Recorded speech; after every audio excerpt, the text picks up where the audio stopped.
اعوذ باللہ من الشیطان الرجیم بسم اللہ الرحمن الرحیم۔ عاشق، ہماری گفتگو کس چیز کے بارے میں تھی؟ مسائل کے بارے میں۔ مسائل میں سے تیسرا مسئلہ ہم پڑھ چکے، آج چوتھا مسئلہ پڑھیں گے۔ چوتھا مسئلہ مطہرات کے بارے میں ہے۔ مطہرات یہ کس چیز کا صیغہ بنے گا جناب نسیم صاحب؟ جی ماشاءاللہ۔ ایک تو میں نے پوچھا کس چیز کا صیغہ ہے، باب میں نے نہیں پوچھا، ٹھیک، تو باب آپ نے غلط بتایا۔ آپ سنیں مشاہد صاحب، احسنتم، ٹھیک ہے۔ کون سا صیغہ ہے عاشق؟ ہاں بھائی چھٹے کا نام تو ہوگا نا، کیا نام ہے؟ کون سی جمع مونس؟ غائب، اچھا۔ اور حاضر کا کیا صیغہ بنے گا؟ ہاں تو بھول گئے نا، آپ کہیں کہ یہ غائب کے لیے بھی استعمال ہو سکتا ہے، حاضر کے لیے بھی، متکلم کے لیے بھی۔ اور باب نسیم صاحب یہ تفعیل ہوگا، مفاعلہ نہیں ہوگا۔ تو آج اپنی گفتگو مطہرات کے بارے میں ہے۔ نجاسات کتنی تھیں؟ 10۔ مطہرات کو بھی 10 کر لیتے ہیں تاکہ عدد برابر ہو۔ کون سی 10 چیزیں ہیں جو مطہرات ہیں؟ اب طاہرات نہیں کہا، مطہرات۔ طاہر وہ ہے جو خود پاک ہو، مطہر وہ ہے جو خود بھی پاک ہو اور دوسرے کو بھی اس میں پاک کرنے کی صلاحیت ہو۔ تو مطہرات 10 ہیں، انہیں 10 میں سے سب سے پہلی چیز ہے کہ الماء، پانی ہے۔ یہ پانی پاک کرے گا بیٹا مطلقاً۔ مطلقاً کا مطلب یہ ہے کہ کوئی خاص معین نجاست نہیں بلکہ ہر نجاست کو پاک کرے گا۔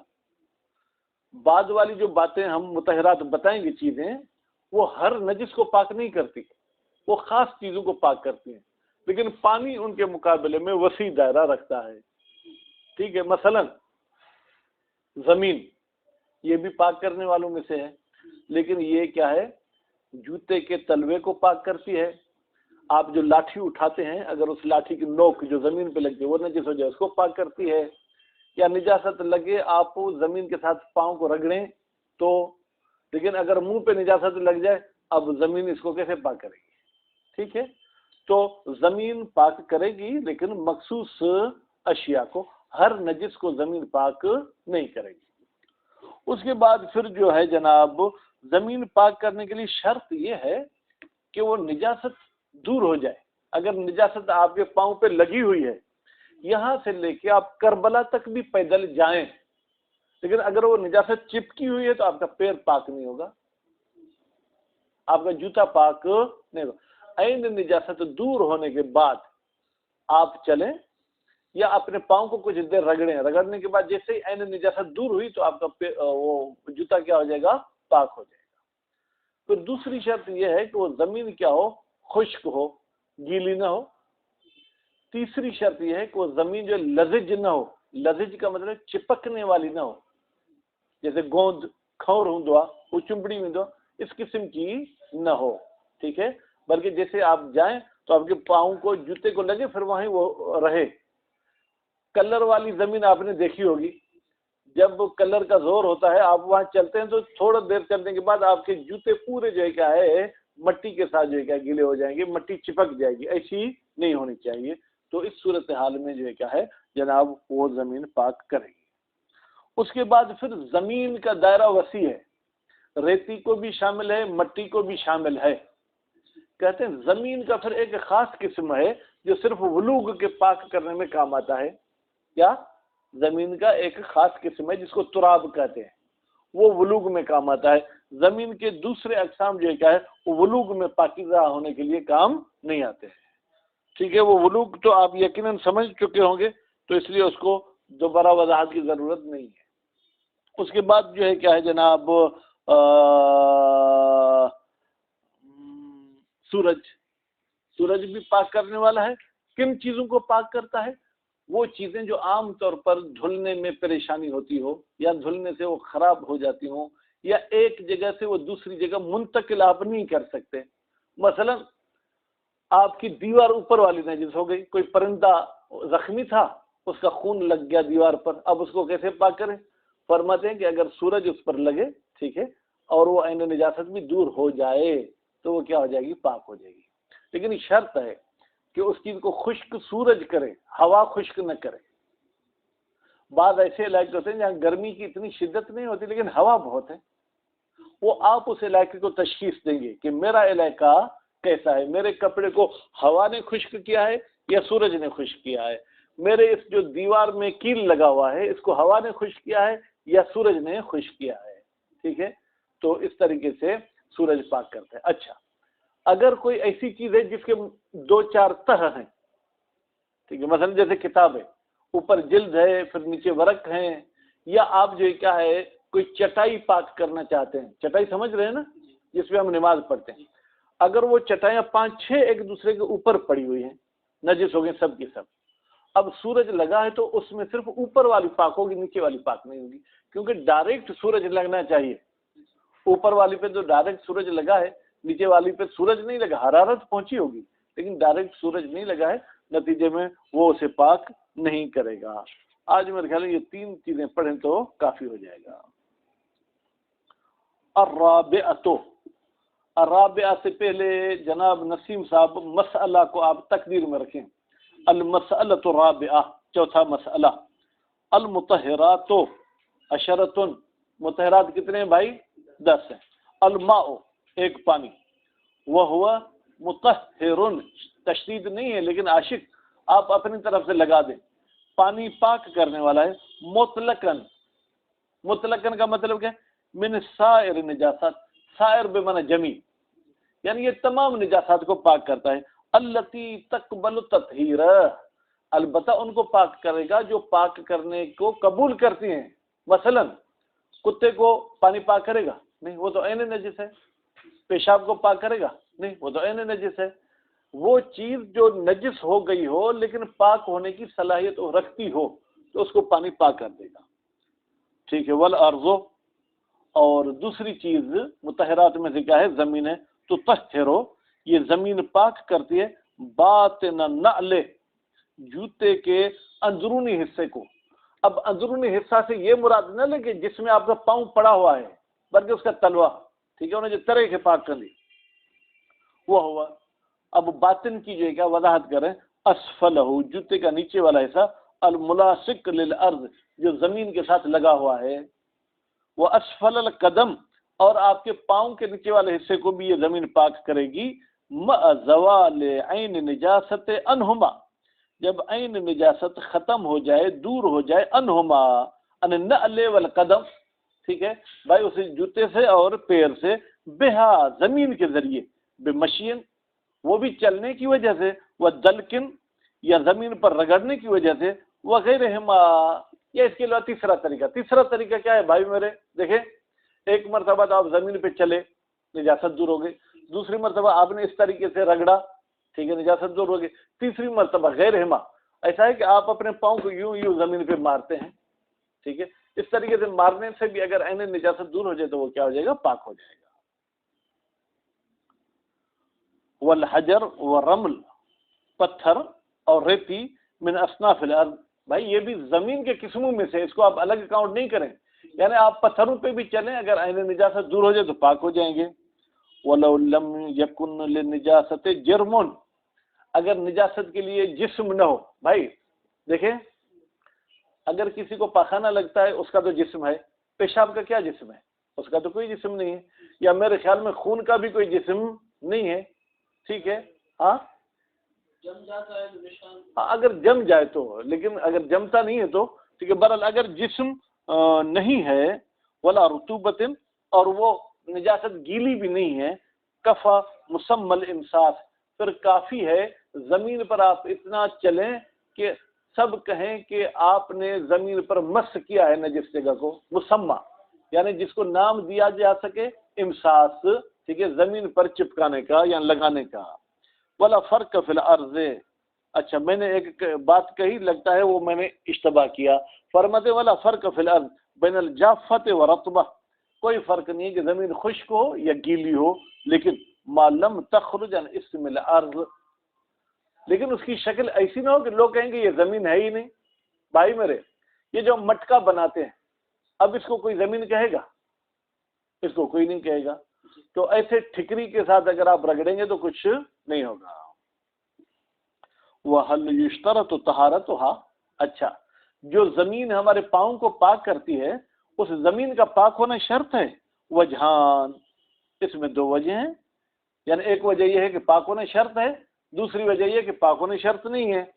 وَإِطْلَاقُ نَصِّ وَالْفَتْوَى يَقْتَضِي عَدَمَ طَهَارَةٍ، بھائی نص بھی مطلق ہے کہ ارض مطہرات میں سے ہے، فتویٰ بھی مطلق ہے کہ ارض مطہرات میں سے ہے. ارض میں قید نہیں لگائی طاہرہ ہونے اور مطہرہ ہونے کی، یعنی طاہر ہونے کی قید نہیں ہے، تو نجس بھی ہو تو وہ آپ کے پاؤں کو پاک کر دے گی. والمراد بالنعل، کہتے ہیں نعل سے مراد جوتا ہے. حاجی صاحب کہتے ہیں جوتا نہیں. اگر کوئی بندہ جوتا نہیں پہنتا، اس نے خود کلہاڑی کے ساتھ کوئی لکڑی ایسے بنائی ہے جو اپنے پاؤں کے نیچے کسی جو ہے دھاگے وغیرہ کے ساتھ باندھ دیا ہے، تو یہ لکڑی بھی ابھی کیا ہو جائے گی؟ نعل ہو جائے گی. والمراد بالنعل ما یجعل اسفل رجل للمشی، وہ چیز جو پاؤں کے نیچے رکھی جائے چلنے کے لیے. کیوں؟ وقایۃ من الارض ونحوها، تاکہ آپ کا پیر بچ سکے زمین سے، ونحو الارض، یا مثلا پتھریلا علاقہ ہے تاکہ آپ کا پیر زخمی وغیرہ نہ ہو سکے، آپ کا پیر جلے نہیں. ولو من خشب، اگرچہ وہ آپ پاؤں کے نیچے لکڑی ہی کیوں نہ رکھیں. وخشبۃ الاقطع کالنعل، بھائی کچھ لوگ ہوتے ہیں آپ نے دیکھا ہوگا ان کی ایک ٹانگ کٹی ہوئی ہوتی ہے، پھر وہ ایک لکڑی کی لاٹھی بناتے ہیں جسے ہم سندھی میں گھوڑی کہتے ہیں، ٹھیک ہے، ران کا تھوڑا حصہ اگر بچا ہوتا ہے وہ اس پہ رکھتے ہیں، ٹھیک ہے، وہ چلتے ہیں. تو کہتے ہیں یہ جو اس کی پاؤں کٹے کی جو لاٹھی ہے، ٹھیک ہے، ہم جس کو گھوڑی بول، کہتے ہیں یہ بھی نعل کے حکم میں ہے. یعنی اگر یہ بھی نجس ہو گئی تو زمین پر چلنے سے یہ بھی کیا ہو جائے گی؟ پاک ہو جائے گی. وَالتُّرَابُ فِي الْوُلُوغِ، اچھا جناب، اب تراب کو اگر مستقل آپ مطہرات میں گنیں تو پھر گویا کہ ارض جو تھا کیا تھا؟ وہ وسیع تھا، اس کا دائرہ، اس کا دائرہ محدود ہے، اور تراب جو صرف ولوغ میں مطہر ہے. فَإِنَّهُ جُزْءُ عِلَّةٍ لِتَطْہِيرٍ، بھائی میرے ایک علت تامہ ہوتی ہے، ایک جزء العلت. کہتے ہیں یہ جو ولوغ میں مٹی پاک کرنے کا سبب بنتی ہے، یہ علت تامہ نہیں ہے. صرف مانجنے سے وہ پاک نہیں ہوگا، مانجنا بھی ہے اور دھونا بھی ہے. تو گویا کہ ولوغ والے برتن کے دھونے کے لیے ہمیں پانی کی بھی ضرورت پڑے گی اور مٹی کی بھی ضرورت پڑے گی. وہ مطہر فی الجملہ، ہاں اجمالی طریقے سے آپ اس کو مطہر کہنا چاہیں تو کہہ سکتے ہیں، باقی مستقل یا مطہر نہیں ہے. ٹھیک ہے. والجسم الطاہر غیر لزج، ٹھیک ہے، ولا ثقیل فی غیر المتعدی من الغائط. اچھا جناب، اور یہ مٹی پاک جسم کو بھی پاک کرتی ہے، یا یوں کہیں کہ بھائی خود پاک جسم مطہر ہے. پاک جسم کیا ہے؟ بھتر، ادا، چھا، بھتر، پتھر، جو پاک جسم ہے، کاٹھی، خوب. غیر لزج، وہ چپکنے والی نہ ہو، ولا ثقیل، اور وہ جو ہے جناب اس پہ پاؤں پھسلتے بھی نہ ہو. پہلے کا مطلب چپکنے والی، دوسرے کا مطلب پھسلنے والی، وہ نہ ہو. فی غیر المتعدی من الغائط، بھائی میرے یہ جو جسم طاہر ہے پیشاب سے پاک نہیں کرتا ہے، لیکن اگر انسان پاخانہ کر کے آتا ہے تو اس میں یہ جسم طاہر پاک کر دے گا، بشرطی کہ وہ غائط جو ہے مخرج سے پھیلی ہوئی نہ ہو، اپنے حدود کے اندر رہتی ہو. اب دیکھیں ہمارے برادران اہل سنت تو پیشاب کے لیے بھی پتھر کو استعمال کرتے ہیں یا بھتر کو استعمال کرتے ہیں. ہم پیشاب کے لیے استعمال نہیں کر سکتے، لیکن غائط کے لیے ہم اس کو استعمال کر سکتے ہیں. وہ شمس، اور ایک چیز پاک کرنے والی کیا ہے؟ سورج. کس کو پاک کرتی ہے؟ ماں، اس نجس چیز کو پاک کرتی ہے. جففت ہو، جففت کا فاعل ہے کی ضمیر جو پلٹ رہی ہے شمس کی طرف، ہو کی ضمیر جائے گی ماں کی طرف، یعنی اس چیز کو وہ سورج خشک کر دے. کیسے؟ بے اشراقہا، سورج طلوع کرے علیہ اس چیز پر، وزالت عین نجاست، اور عین نجاست بھی زائل ہو جائے، ان ہو اس چیز سے. بھائی وہ چیز نام تو بتا دیں. من الحسر، حسر حسیر کی جمع ہے. حسیر یہ جو کھجور سے ہم جانماز بناتے ہیں جس کو ہم تدا بولتے ہیں. والبواری، ٹھیک ہے، بواری یہ بھی جو ہے کیا ہے، تنے کو بولتے ہیں، لیکن یہ کون سا ہے؟ یہ جو پن سے بنتا ہے، یہ جو پانی میں پتے پتے ہوتے ہیں اس سے جو بنائی جاتی ہے. من المنقول وما لا ينقل، بھائی چاہے یہ نقل کی جا سکے ایک جگہ سے دوسری جگہ پر یا نقل نہ ہو سکیں عام طور پر. مطلقاً، مطلقاً کا مطلب یہ ہے کہ بھائی ان کو اٹھایا نہیں جاتا، لیکن اٹھانا ممکن ہوتا ہے یا ممکن نہ بھی ہو. دونوں صورت میں منقول اگر نہیں ہے، ٹھیک ہے، زمین سے، من الارض و اجزائها، بھائی زمین ہو یا زمین کے اجزاء ان کو بھی سورج پاک کرے گا. نبات، ٹھیک ہے، گھاس کو بھی پاک کرے گا. والاخشاب، لکڑیوں کو بھی پاک کرے گا. والابواب المثبتہ، اور وہ دروازے جو بھائی ایک جگہ پر فٹ ہوتے ہیں وہ اٹھا کے ادھر ادھر نہیں رکھتے. اگر آپ نے کیبن کے دروازے دیکھے ہوں تو وہ شام کو تالا کھول کے بالکل کیبن کا دروازہ اتار کے کونے پہ رکھ دیتے ہیں، پھر جب جاتے ہیں تو وہ کیبن کا دروازہ اٹھاتے ہیں جیسے ہم الماری کے شیشے کو آگے پیچھے کرتے ہیں، پھر ویسے در بند کر دیتے ہیں. تو یہ مثبت نہیں ہے. مثبت وہ در ہے جو لگا ہوا ہے، تو اب اس کو آپ اٹھا کے کہیں ادھر ادھر نہیں رکھ سکتے. والاوتاد، اوتاد وتد کی جمع ہے. اوتاد یعنی کیل، اگر کیل دیوار میں لگے ہوئے ہیں. الداخلہ، والاشجار اور درخت، والفواکہ اور فروٹ، الباقیت علی الاشجار، فروٹ کاٹنے کے بعد اگر نجس ہوا ہے، توڑنے کے بعد اگر نجس ہوا ہے تو اس کو سورج پاک نہیں کرے گا. لیکن اگر درخت پہ لگا ہوا ہے وہیں نجس ہو گیا تو سورج اس کو پاک کر دے گا. وَإِنْهَانَ أَوَانُ كِتَافِهَا، اگرچہ نزدیک ہو زمانہ کتافہ فروٹ کے توڑنے کا، یعنی پھل پک چکا ہے، اب اس کے توڑنے کا زمانہ قریب ہے، پھر بھی اگر نجس ہو گیا اور آپ نے توڑا نہیں ہے تو اس کو سورج پاک کر دے گا. وَلَا يَكْفِي تجفیف الحرارت، اچھا فرماتے ہیں اگر گرمی کی وجہ سے تجفیف یعنی خشک ہو جائے تو یہ کافی نہیں ہے. لأنها، اس لیے کہ یہ جو گرمائش ہے، لا تسمى شمسا، مشاہد بھائی اس کو سورج کوئی بھی نہیں کہتا، ٹھیک ہے. ولا الهواء المنفرد، اگر اکیلی ہوا اس چیز کو خشک کر دے، مثلا کمرے کی اس طرف سے کھڑکی کھلی ہوئی ہے، اس طرف سے دروازہ کھلا ہے، ہوا کا تو گزر ہو رہا ہے نا، اگر ہوا کی وجہ سے کوئی خشک ہو تو بھی وہ پاک نہیں ہوگی، ٹھیک ہے. بہترین اولا، بھائی جب حرارت سورج کی وجہ سے ایک چیز پاک نہیں ہوتی، حرارت کا تعلق کس کے ساتھ ہے؟ سورج کے ساتھ. تو ہوا کا تو سورج کے ساتھ تعلق نہیں ہے نا.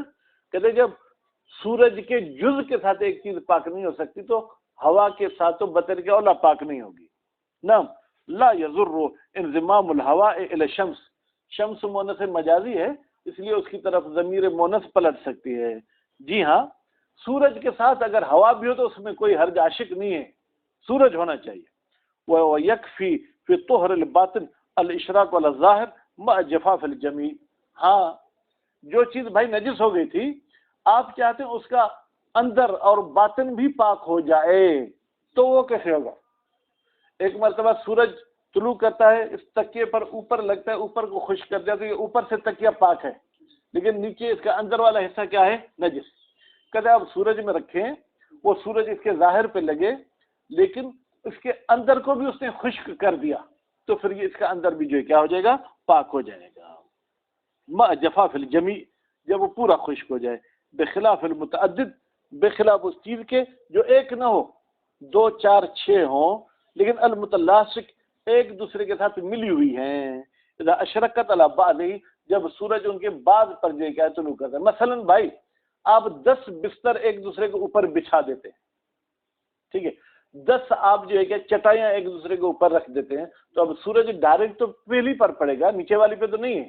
اگر یہ 10 کی 10 ایک چٹائی ہوتی اور سورج پورے کو خشک کر دیتا تو یہ پوری موٹی پاک ہو جاتی، لیکن چونکہ ایک نہیں ہے 10 ہیں تو اس میں اوپر والی پاک ہوگی. والنار انشاءاللہ فردا. صلی اللہ علیہ محمد و آل محمد.